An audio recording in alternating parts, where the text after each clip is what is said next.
Hey guys! Welcome to the Adventures. So today we're going to talk about how we put a couch into our semi. Make the bed into a dinette, multi-purpose, Space, lots of good stuff. And so I'm really lucky. I can stand up underneath. I'm if not. you're short... This is metal.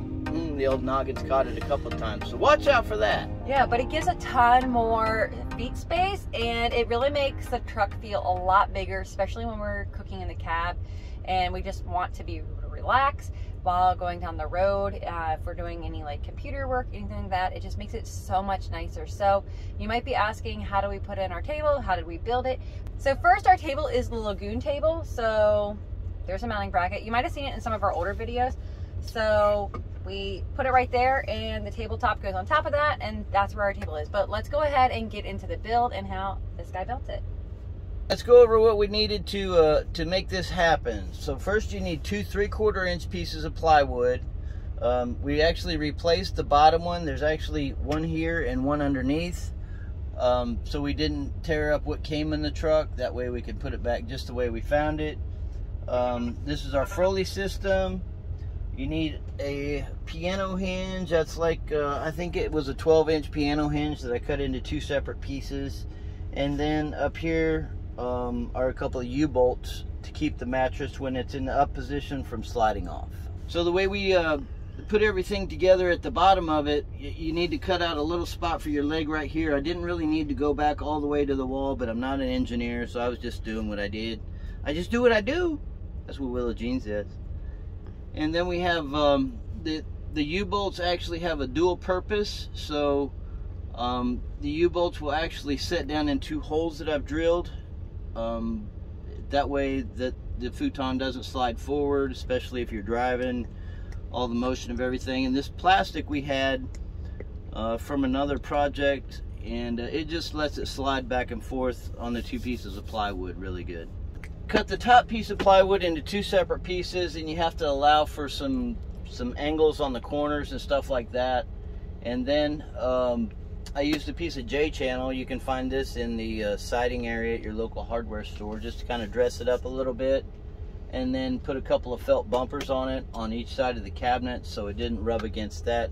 So there's just a couple of piano hinges here in the middle of these 2 cut pieces of plywood, so it can bend together. We actually set the Froli in 2 pieces, so whenever it folds up, this really wasn't enough gap to keep them from smashing each other. The thing that's really crucial if you want to try to do this is the thickness of your mattress. If you have a big 10-inch mattress, there's no way you're going to get that to fold in the middle.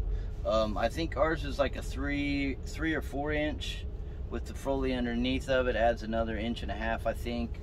But it's pretty simple to do. Just pull the mattress back up here, and I put a little strap down here that you can just pull up like that. One other obstacle we did have to contend with is the way that the HVAC controls bump out away from the wall. So we just take this pillow, and I put a little felt bumper on there so it doesn't tear up the truck.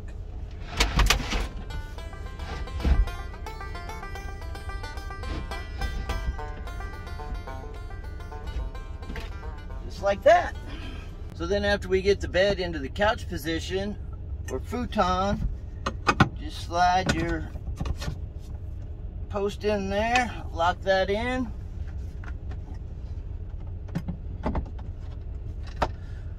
Voila!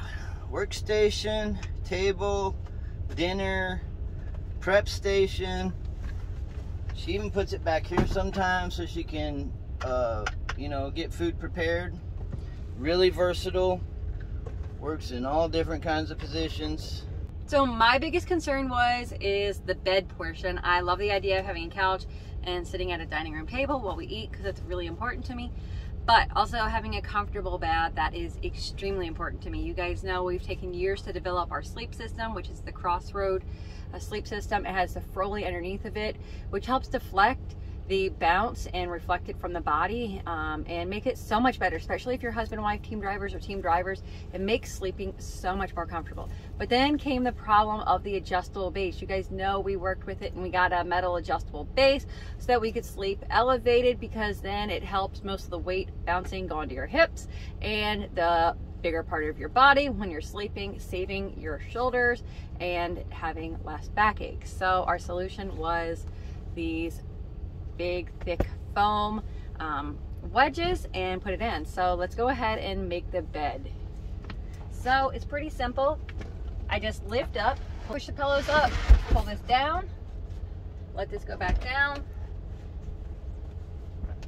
pull the mattress back, and we cut the one pillow. We did have to cut it to size so that way it fit in there. And I will link these down in our description that we got them off of Amazon.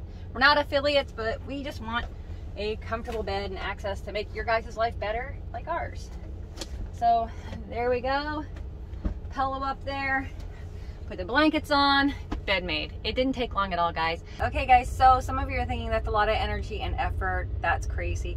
But you saw, we didn't speed it up. Everything was in real time. It doesn't take much effort or energy to go from the bed to the couch, put the table up.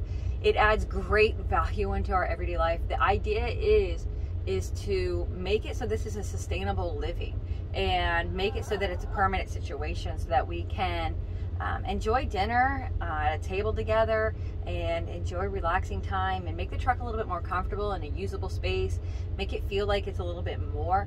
And that's why we did things like add the wallpaper, different things like that, which, yeah, there will be a video of the wallpaper and how I put it up. I'm not quite done with the entire project yet, so stay tuned as I continue to do the different things and get it going. But you guys, we still drive like 5,000 miles a week, and you know, so we drive a lot, and to make the videos and do all that, we don't have much downtime, so bear with us. But it does make a big difference. I mean, just like this. So like Scott said, when he's driving, I put it over there and I cook while he's driving on the road. That way when we stop, then I just rotate it here. He comes back, joins me, we pull it around, we eat, and then after we're done eating, swing it back over, and that locks us right into our dish system. So our hot water heater's right there, water's underneath of there, store our dishes up there, the water bucket for our dishes right here, collapsible, put it up there. Makes it really easy. Scott can sit right here and I stand, do the dishes. Guys, it makes life so much more like a home life, at least I think. Yeah. You? Yeah. Are you happy with your project? Mm-hmm. It's pretty good. So hopefully this just is an encouragement to you guys, and you guys find some inspiration and insight on what you could do to your truck to make it more into a home. All right, guys, be safe and enjoy the adventures. Bye. Bye.